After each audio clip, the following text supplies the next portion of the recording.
O podarjanju vabilo dneva Miha Jereb. V teh dneh daritveni oglasnik Podarimo.si praznuje svoj drugi rojstni dan. Kljub krizi, ki naj bi pestila naše prebivalstvo, je še vedno precej takih, ki rabljene predmete raje darujejo, kot da jih zavržejo. Ste se vprašali, kam za vsemi stvarmi, ki jih imate po omarah? Sedaj veste. Seveda pa imate tudi drugo možnost. Pomladni meseci so namreč meseci zbiranja kosovnih odpadkov.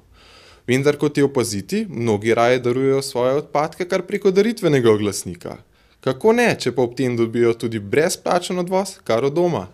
Se sprašujete, kako se znebiti stare sedežne garniture iz 5. nadstropja? Hecam se.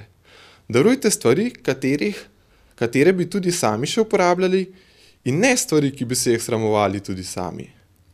Je pa opaziti precej ljudi, ki svoje še uporabne stvari, recimo omare, odpelje na zbirno mesto kosovnega odvoza in ker seveda ne želijo, da bi jih kdo še uporabljal, jih razbijejo. Upam, da vi niste eni izmed njih.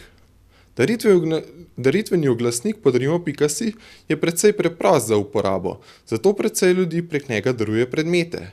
Še več pa je tistih, ki se za predmete zanimajo. Večina predmetov je podarjenih že po nekaj minutah. Ker se ljudje tako zagrebejo za brezplačne stvari.